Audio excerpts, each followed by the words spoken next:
మధ్యలో గ్యాప్ ఇచ్చావు కదా జబర్దస్త్‌కి. ఇప్పుడు మళ్ళీ ఎళ్ళినట్టున్నావు? అంటే గ్యాప్ అంటే ఏం కాదు. నేను బయట ప్రోగ్రామ్స్ వల్ల, ఈవెంట్స్ వల్ల, షోస్ వల్ల బిజీ అయిపోవడం వల్ల నువ్వు గ్యాప్ తీసుకున్నావా? వాళ్ళు వద్దన్నారా?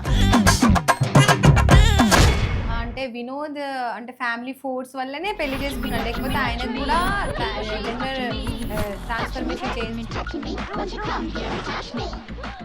కానీ పెళ్లి చేసుకున్న తర్వాత పెళ్లి కాకముందు కానీ ఎవరైనా సరే తను క్వశ్చన్ చేస్తే తను ఒకటే మాట అంటది. మా మామ ఏంటో నాకు తెలుసు, నేనేంటో మా మామకి తెలుసు. సో మీరు వచ్చి నా ఇంట్లో ఉండట్లేదు, నేను వచ్చి మీ ఇంట్లో ఉండట్లేదు. సో ఆయన కొట్టుకొని చేస్తున్నారు. ఇప్పుడు ఏంటి మీకు తప్ప? ఇండస్ట్రీలో ఉన్న పెద్ద విషయం ఏంటంటే మనం అర్థం చేసుకోవాల్సిన విషయం ఇప్పుడు ఏంటంటే ఒక జోనర్కి పరిమితమై మనం యాక్ట్ చేస్తున్నామంటే దాదాపు చాలా కొన్ని సంవత్సరాల వరకు మళ్ళీ మనం ఆ జోనర్ చేంజ్ చేసుకొని ఎస్టాబ్లిష్ అయ్యేంత వరకు ఆ జోనర్లోనే అవకాశాలు ఎక్కువగా వస్తూ ఉంటాయి. జబర్దస్త్లో ఇప్పటి వరకు మీరు తీసుకున్న హైయెస్ట్ ఇన్కమ్ ఎంత? స్టార్టింగ్లో మీకు ఎంత పే చేశారు? నేను ఇక్కడ నుంచి ఇక్కడ దాకా తీసుకున్నా, ఇక్కడ నుంచి ఇక్కడ దాకా తీసుకున్నా, ఏది తీసుకున్నా నేను కంఫర్టబుల్ పేమెంటే తీసుకున్నా. నేను హ్యాపీగా ఫీల్ అయిపోయింది. ఐ సఫర్డ్ విత్ ఇల్నెస్ అనమాట. నాకు లంగ్స్లో మొత్తం వాటర్ వచ్చేసేసి అసలు నేను నడవలేని స్టేజ్, నన్ను నేను కూడా గుర్తుపట్టలేని స్టేజ్కి వెళ్ళిపోయి. So literally I seen my death bed అనమాట. జబర్దస్త్లో మీకు బెస్ట్ ఫ్రెండ్ ఎవరు? Best supporter? అభి గారు, అప్పారావు గారు, సో చంద్ర అన్నయ్య, గడ్డం నవీన్ గారు. షో పడిపోయిందా? షో పడిపోయిందని నేను ఎందుకు చెప్తాను? షో పడిపోయిందంటే బికాస్ ఆఫ్ ఏంటంటే షో ఎప్పుడు పడిపోదండి. బికాస్ ఆఫ్ ఏంటంటే జబర్దస్త్ ఎప్పటికి కూడా జబర్దస్తే. సో ఎందుకంటే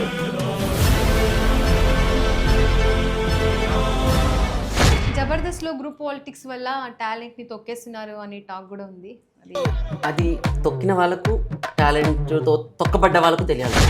కమ్మని ఈ ప్రేమ లేఖలే రాసింది హృదయమే, ప్రియతమా నీ వచట కుశలమా, నీ చెట కుశలమే, ఊహలన్నీ తోటలే కనుల తోటలో. Welcome to YouDream media. నేను దీపిక. ఈరోజు మనతో పాటు స్టూడియోలో ఉన్నారు వినోద్ గారు, జబర్దస్త్ వినోద్ గారు. వారితో మాట్లాడి మరిన్ని ఇంట్రెస్టింగ్ విషయాలు తెలుసుకుందాం. హాయ్ వినోద్. హాయ్ అండి. హాయ్ దీపిక గారు. ఎలా ఉన్నావు? Very fine. How about you? Yeah I'm good. చెప్పండి. ఏం చేస్తున్నావు వినోద్? ప్రజెంట్ యాంకరింగ్స్తో, సినిమాలతో, షోలతో అలా బిజీగా గడిపేస్తూ ఉన్నాను.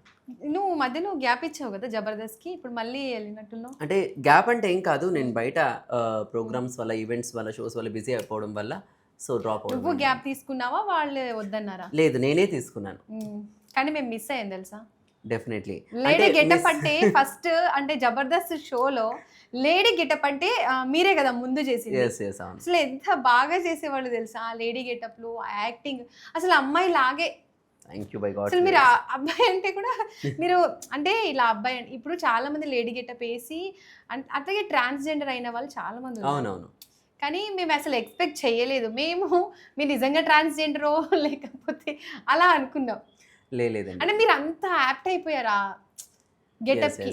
అంటే చాలామంది చాలా చోట్ల బయట జరుగుతున్నటువంటి డిస్కషన్స్ వాటి వల్ల బయట చెప్పాలంటే ఆడియన్స్ ఒపీనియన్ కూడా ఏమైపోతుందంటే సో లేడీ క్యారెక్టర్స్ చేసి వాళ్ళు లేడీస్గా మారిపోతారేమో, ట్రాన్స్జెండర్స్గా చేంజ్ అయిపోయి సో అమ్మాయిగా మారిపోతారేమో అనేటువంటి ఒపీనియన్ చాలా మందికి ఉంటూ ఉంటుంది. అలా మారిన వాళ్ళు కూడా ఉన్నారు కదా. అలా మారిన వాళ్ళు చాలా మంది ఉన్నారు. బట్ ఇంకొక విషయం ఆడియన్స్ గుర్తుపెట్టుకోవాల్సిన విషయం ఏంటంటే జబర్దస్త్లో ఫస్ట్ టైం మేమేం లేడీ గెటప్స్ వేయట్లేదు. బికాస్ ఆఫ్ ఏంటంటే మాకంటే ముందు చలనచిత్ర రంగంలో ఎంతోమంది స్త్రీ పాత్రధారులు ఉన్నారు. సో మాడ వెంకటేశ్వరరావు గారు ఉన్నారు. సో అద్భుతమైనటువంటి అంటే feminine type of gayish type of characters చేసిన మాడ వెంకటేశ్వరరావు గారు ఉన్నారు, మహాన్ భావులు. సో ఎంతోమంది లైక్ చిరంజీవి గారితో పోల్చుకున్నా అదే చెప్తున్నాను. అంటే అదే చెప్తున్నాను ఏంటంటే అదే ఆనవాయితీగా వస్తూ ఉంది ఇండస్ట్రీలో. ఒక కళాకారుడిగా లేడీ గెటప్స్ వేయడం అనేది ఆనవాయితీగా వస్తుంది because of only to entertain the public. So అదే ఒక మెయిన్ ఎయిమ్గా పెట్టుకొని సో కళాకారులం కాబట్టి మాకు వచ్చిన కళను మనం ప్రదర్శించి జనాల నుంచి అప్లాస్ పొందడమే మా యొక్క ఒపీనియన్ కానివ్వండి, వినోదాన్ని అందించడమే మా యొక్క ఉద్దేశం కానివ్వండి. సో అలా చేస్తున్న మేము కొద్దిమంది వారి యొక్క జెనెటికల్ డిజార్డర్ వల్ల కానివ్వండి, లేదంటే వాళ్ళు మానసికంగా ఏదైనా నిజంగా చేంజ్ అయితే బాగుంటామని ఒక ఫీలింగ్ వల్ల కానివ్వండి, సో వాళ్ళ యొక్క జరిగిన సంఘర్షణ ద్వారా వాళ్ళు చేంజ్ అయితే అది వాళ్ళ ఒపీనియన్స్. బికాస్ ఆఫ్ వాళ్ళని క్వశ్చన్ చేసేయడానికి కానివ్వండి, వాళ్ళను అంటే అలా చేంజ్ అయ్యారు ఏంటి అని చెప్పేసి అనుకోవడానికి కానివ్వండి ఎటువంటి రైట్స్ నాకు లేవు, ఎవరికి కూడా ఉండవు. బికాస్ ఆఫ్ ఏంటంటే అది వాళ్ళ ఒపీనియన్ కాబట్టి. సో అలా అని వేసిన ప్రతి ఒక్కరు చేంజ్ అవుతారని కూడా లేదు. ఎందుకంటే బికాస్ ఆఫ్ లేడీ గెటప్ వేసిన వాళ్ళు కూడా మంచిగా చక్కగా ఫ్యామిలీస్ మెయింటైన్ చేస్తున్న వాళ్ళు ఎంతోమంది ఉన్నారు. నేను కానివ్వండి, సో మోహన్ కానివ్వండి, సో హరికృష్ణ కానివ్వండి, సో ఇంకా చాలామంది పవన్ కానివ్వండి, సో అద్భుతమైనటువంటి ఫ్యామిలీ కెరీర్ని రన్ చేసుకుంటూ లేడీ గెటప్స్ ద్వారా వారికి కుటుంబాన్ని పోషించుకున్న వాళ్ళు ఎంతోమంది ఉన్నారు.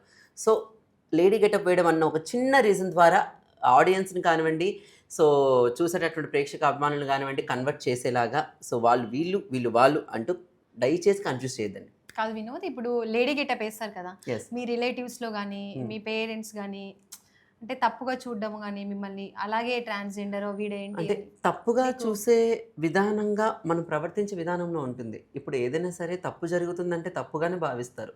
ఇప్పుడు సొసైటీ ఏమైపోయిందంటే అంటే ఎవరు చిన్న అంత విషయం తొందరగా ద్వారా accept గాసిప్స్ చేయరు. ఎక్కువ.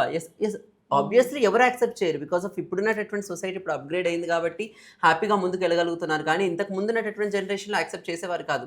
అమ్మో ఆ అమ్మాయిలా మేకప్ వేసుకున్నాడంట, అమ్మాయిలా చీర కట్టుకుంటున్నాడంట, మీరు ఏంటో అలాంటివి face ఏమవుతుందో చేయలేదా? అంటే ఫేస్ చేసాం కానీ మరి అంత హార్డ్గా మరి అంత హార్ష్గా అయితే ఏం ఫేస్ చేయలేదు. బికాస్ ఆఫ్ నా family know what I'm and అలాగే my relatives know what I'm కాబట్టి సో ఐమ్ కానీ చాలా మంది అనుకుంటారు ఇప్పటికీ అంటే వినోద్ అంటే ఫ్యామిలీ ఫోర్స్ వల్లనే పెళ్లి చేసుకున్నాడు, లేకపోతే ఆయనకు కూడా జెండర్ ట్రాన్స్ఫర్మేషన్ జెండర్ చేయించుకోవాలి ట్రాన్స్ఫర్మేషన్ చేసుకునే ఉద్దేశం నాకుంటే ఇక్కడ దాకా కూడా కాదు కదా, అసలు పెళ్లి కంటే ముందు ఎప్పుడు అవుతుండే. జెండర్ ట్రాన్స్ఫర్మేషన్ ఆలోచనలు కానీ అలాంటి నెగిటివ్ థాట్స్ కానీ నాకుంటే, నెగిటివ్ అని చెప్పను కానీ అలాంటి థాట్స్ నాకుంటే, సో బికాస్ ఆఫ్ ఏంటంటే నాకు ఎప్పుడు అలాంటి ఉద్దేశాలు లేవు, ఎప్పుడు అలాంటి ఉద్దేశాలు రాలేదు. సో బికాస్ ఆఫ్ మీరు ముందు నుంచి నా కెరీర్ స్టార్టింగ్ నుంచి చూసుకున్నట్లయితే నేను స్టేజ్ మీద మేకప్ వేస్తాను, దాని తర్వాత నేను ఏ రోజు రెగ్యులర్గా బయట షాపింగ్కి వెళ్ళేటప్పుడు కానివ్వండి, ఫ్యామిలీస్తో బయటికి వెళ్ళేటప్పుడు కానివ్వండి, ఇంట్లో తిరిగేటప్పుడు కానివ్వండి, చీరలు కట్టుకుని తిరిగిన రోజులు ఎక్కడా లేవు. అంటే మీ హావభావాలు కూడా అచ్చం అమ్మాయి లాగే, అది మీరు యాక్టింగ్ మనం 100% ఇస్తాం కదండి. మనకి ఈ రోజు మీరే అన్నారు ఇంటర్వ్యూ స్టార్టింగ్లో ఏం చెప్పారు, అవును. ఎంత చక్కగా ఉంటారు లేడీ గెటప్లో, ఇంత అమ్మాయిలా క్యూట్గా చేస్తారు. సో నేను అమ్మాయి గెటప్ వేసుకొని చెప్పు పోయి ఏంది పరిస్థితి వస్తాను రాజునింటికి, అది మరి అప్పుడు మీరు యాక్సెప్ట్ చేయరు కదా. సో ఆబ్వియస్లీ మనం చేసేటటువంటి క్యారెక్టర్కి మనం 100% ఇవ్వాలంటే we must be bonded to that character. Mould అయితేనే దానికి 100% ఇవ్వగలం. లైక్ దట్ అంతే తప్ప అంతకుమించి. మీది లవ్ మ్యారేజా అరేంజ్ మ్యారేజా? అరేంజ్ కమ్ లవ్ మ్యారేజ్ మాది. ఓకే నా మర్దలే తను. Okay. So I'm having happy family with 2 kids. తన సపోర్ట్ ఎలా ఉంటుంది మీకు? నా వైఫ్ సపోర్ట్ ఎంత స్ట్రాంగ్గా ఉంటుందంటే, నాకు ఇప్పుడు మీరు అన్నారు కదా ఎవరైనా నెగిటివ్ థాట్స్తో నెగిటివ్ ఫీలింగ్స్తో వస్తే ఏంటి పరిస్థితి, మీరు అలాంటి ఫేస్ చేస్తారా అని. అలాంటి నేను ఇండస్ట్రీలో ఫేస్ చేయడం కామన్. బికాస్ ఆఫ్ ఏంటంటే ఆమె industry person, I'm doing that lady character person కాబట్టి నేను నార్మల్గా ఫేస్ చేయొచ్చు అవి. కానీ పెళ్లి చేసుకున్న తర్వాత, పెళ్లి కాకముందు కానీ ఎవరైనా సరే తను క్వశ్చన్ చేస్తాను ఒకటే మాట అంటది, మా మామ ఏంటో నాకు తెలుసు, నేనేంటో మా మామకి తెలుసు. సో మీరు వచ్చి నా ఇంట్లో ఉండట్లేదు, నేను వచ్చి మీ ఇంట్లో ఉండట్లేదు. సో ఆయన పట్టుకుట్టు కోసం చేస్తున్నారు, ఇప్పుడు ఏంటి మీకు తప్ప అని మా ఆవిడ ఇంకా స్ట్రాంగ్గా కౌంటర్ ఇస్తుంది తప్ప, ఈరోజు తను డిస్కరేజ్ అయిపోయి అయ్యో అంటున్నారే మా ఆయన్ని ఏంటని చెప్పేసి తను డల్ అయిన రోజులు ఏవీ లేవు. కానీ నేను బికాస్ ఆఫ్ షీ నన్ను స్ట్రాంగ్ చేస్తా తను. ఇంకా చెప్పాలి, నేను చూసా మీ ఇన్స్టా ప్రొఫైల్లో తన సపోర్ట్ కానీ చాలా బాగుంటది. డెఫినెట్గా చాలా బాగుంటాయి మీ ఇద్దరు వీడియోస్ కూడా. Thank you so much. Vinod గారు మీ ఎంట్రీ ఎలా ఉంది జబర్దస్త్? అంటే ఫస్ట్ ఆఫ్ ఆల్ చాలా మందికి జబర్దస్త్ నుంచి, అంటే జబర్దస్త్తో వాళ్ళ కెరీర్ స్టార్ట్ అయింది. బట్ నాకేంటంటే కెవ్వు కేక ఈజ్ మై స్టార్టింగ్ అనమాట. ఫస్ట్ నేను లేడీ గెటప్ వేసింది కెవ్వు కేక అనేటువంటి ప్రోగ్రాంలో, సుమరాజు క్రియేషన్స్ బ్యానర్లో. సో సుమ గారు యాంకర్గా వచ్చినటువంటి కెవ్వు కేక అనేటువంటి ప్రోగ్రామ్ నేను ఫస్ట్ లేడీ గెటప్ వేయడం జరిగింది. సో దాని నుంచి తడాక అనిల్ కడియాల గారి యొక్క ప్రొడక్షన్లో తడాక అనేటటువంటి జ్ఞాపక ఎంటర్టైన్మెంట్స్ వాళ్ళ తడాక. దాని తర్వాత నుంచి ఫ్యామిలీ సర్కస్, సో ఓంకార్ గారు ఓకే ఎంటర్టైన్మెంట్స్ ప్రొడక్షన్లో ఓంకార్ గారు డైరెక్టర్ అండ్ కాన్సెప్ట్ వారి ద్వారా ఓకే ఎంటర్టైన్మెంట్స్ ఫ్యామిలీ సర్కస్. దాని తర్వాత జబర్దస్త్. ముందు నుంచి మీకు యాక్టింగ్ ఇదే ఇంట్రెస్టా లేకపోతే యాక్చువల్లీ నాకు యాంకరింగ్ అంటే ఇంట్రెస్ట్ అండి. యాంకర్ అవుదాం అనుకున్నారు అయితే? అయిపోయాను ఆల్రెడీ, చేస్తున్నాను కూడా బయట యాంకర్గా షోలు.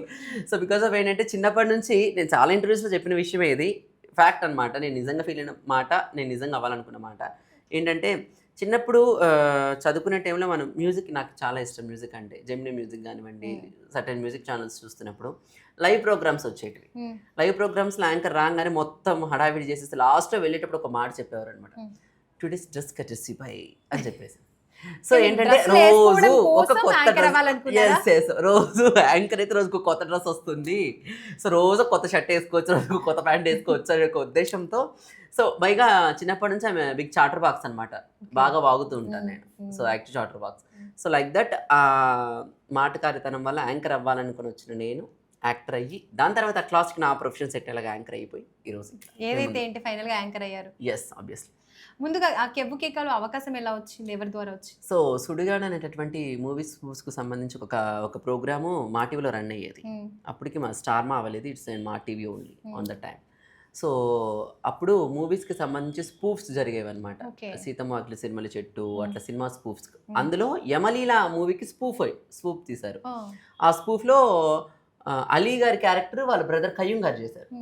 సో ఆ దాంట్లో ఒక చిన్న క్యారెక్టర్ చేశాను అనమాట. ఫనీ గారి డైరెక్టర్ అప్పుడు దానికి. సో ఆ క్యారెక్టర్ ద్వారా అక్కడ పరిచయం అయినటువంటి సర్కిల్తో దే సజెస్టెడ్ మీ టు కేవ్ కేక. సో ఒక కామెడీ షో స్టార్ట్ అవుతుంది కేవ్ కేక్ అని చెప్పేసి, why don't you try that అని చెప్పేసి చెప్తే, అక్కడికి వెళ్ళిన తర్వాత సో ది ఛాలెంజ్ మీద లేడీ క్యారెక్టర్సే చేయగలవా, సో కామెడీ షో కాబట్టి అమ్మాయిలు అబ్బాయిల గెటప్ వేసుకొని చేస్తారు, చేయగలవా అంటే, so I can accept that challenge. So తీసుకున్నాను. సో ఎందుకంటే అవకాశం ప్రతిసారి తలుపు తట్టదు కాబట్టి, తట్టిన ప్రతి అవకాశం తీసుకోవాలి కాబట్టి తీసేసుకున్నాను. సో దాని ద్వారా ఇంకా అలా అలా అలా బాగా చేస్తున్నారు, బాగున్నారు, లుకింగ్ బాగుంది, పర్ఫార్మెన్స్ బాగుంది, వే ఆఫ్ టాకింగ్ కానివ్వండి, యాటిట్యూడ్ కానీ బాగుందని ఉద్దేశంతో అలా అలా వెళ్ళిపోవడం జరిగింది. సో ఎందుకంటే మన ఇండస్ట్రీలో ఉన్న పెద్ద విషయం ఏంటంటే, మనం అర్థం చేసుకోవాల్సిన విషయం ఇప్పుడు ఏంటంటే, ఒక జోనర్కి పరిమితమై మనం యాక్ట్ చేస్తున్నామంటే దాదాపు చాలా కొన్ని సంవత్సరాల వరకు మళ్ళీ మనం ఆ జోనర్ చేంజ్ చేసుకొని ఎస్టాబ్లిష్ అయ్యేంత వరకు ఆ జోనర్లోనే అవకాశాలు ఎక్కువగా వస్తూ ఉంటాయి. లైక్ దట్ లేడీ గెటప్ అనే జోనర్లో నాకు కంటిన్యూగా అవకాశాలు రావడం. ఫస్ట్ ఏ టీంలో చేశారు, ఎవరి టీంలో చేశారు? ఫస్ట్ నేను జబర్దస్త్ ఎంట్రీ ఇచ్చింది మాత్రం అల్లరి హరీష్ అనే టీంలో ఎంట్రీ ఇచ్చాను. హరీష్ గారు, భాస్కర్ గారు నన్ను జబర్దస్త్కి తీసుకొచ్చాను అనమాట త్రూ ఫ్యామిలీ సర్కస్. సో అల్లరి హరీష్ టీం నుంచి ధనరాజ్ గారి దగ్గర నుంచి వేణు గారి దగ్గర నుంచి చంద్ర గారు. సో ఏ టీంలో నేను వర్క్ చేయలేదు అని లేకుండా అందరి టీం లీడర్స్ వర్క్ చేశాను. So I got good name with good పేరు. అసలు చంద్ర గారు అంటే వినోదిని అంటే చంద్ర గారు లాగా మంచి పేరు కాంబినేషన్ నాకు చంద్ర. టీం లీడర్ అవ్వాలని ఎప్పుడు అనుకోలేదు? మీకు అవకాశం రాలేదా? అవకాశం వచ్చినా అవ్వాలని అనుకోలేదండి. ఎందుకని? చాలు ఎంటర్టైన్ చేస్తున్నాం చాలు. టీమ్ లీడర్కి రెస్పాన్సిబిలిటీస్ ఎంత ఎక్కువ, మెంటల్ స్ట్రెస్ కూడా అంతే ఉంటుంది. బికాస్ ఆఫ్ ఏంటంటే రోజుకు కొత్త కాన్సెప్ట్ తీసుకురావాలి. సో ఎపిసోడ్కి ఫ్రెష్నెస్ చూపించాలి. సో కొత్త కాన్సెప్ట్స్ థింక్ చేయాలి. టీమ్ లీడర్ అవకాశం అసలు జబర్దస్త్లో ఎలా ఇస్తారంటే, సీనియారిటీని బట్టా లేకపోతే వాళ్ళ టాలెంట్ని బట్టి? వాళ్ళకి వర్త్ని బట్టి. అంటే ఇవన్నీ అనుకోవచ్చా? Yeah, all comes under consideration.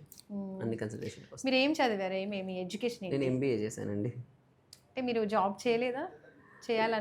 అంటే చేయాలనుకోలేదంటే అలా అని కాదు, ఆల్రెడీ ఈ ప్రొఫెషనల్ కెరీర్ పరంగా గుడ్ ఆపర్చునిటీస్ రావడం, నేను సెటిల్ అవ్వడం, అంటే మంచిగా బిజీగా ఉండేటటువంటి టైంలో మళ్ళీ నేను జాబ్ కని వెళ్ళేసి 2 పడవల మీద ఎందుకు ప్రయాణం అని చెప్పేసి.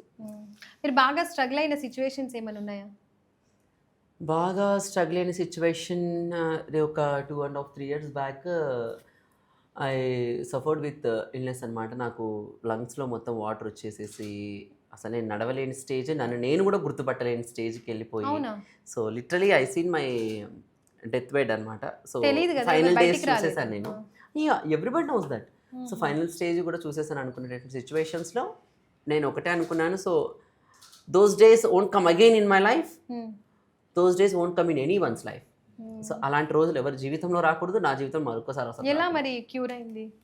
సో ట్రీట్మెంట్ చేసుకొని క్యూర్ చేసుకున్నాను. సో నేను ఎక్కువగా అమ్మవారిని బాగా నమ్ముతాను అనమాట. అమ్మవారిని బాగా బాగా బాగా నమ్ముతాను గట్టిగా. సో అమ్మవారిని, వడ్డీ కాసుల వారిని. సో అలా ఆ దేవుని దయ వల్ల, అమ్మవారి దయ వల్ల నా బిడ్డ, she is my lucky charm, lucky princess for me. So నా లైఫ్ని అంటే ఇద్దరు అనమాట, ఒక ప్రిన్సెస్ ఒక ప్రిన్స్, ఇద్దరు ఉన్నారు. ఫ్యామిలీ మ్యాన్ అయిపోయావు. Yeah, obviously. మీ పేరెంట్స్ ఏం చేస్తారు? మా పప్ప government job, so mummy homemaker. Government job అంటే డిఆర్డీలో వర్క్ చేస్తారు. మూవీస్ ఏమైనా చేస్తున్నారా? యా, మంచి మూవీస్ చేశానండి. సో హౌస్ అరెస్ట్ అని చెప్పేసి ఒక చాలా మంచి మూవీ చేశాను నేను. సప్తగిరి గారు, శ్రీనివాస్ రెడ్డి గారు మెయిన్ లీడ్లో. సో మంచి పేరు తెచ్చిపెట్టింది నాకు ఆ movie. Present age watch streaming on ఆహా ఆల్సో. సో దాని తర్వాత ఇందువదన, దాని తర్వాత అదృశ్యం, దాని తర్వాత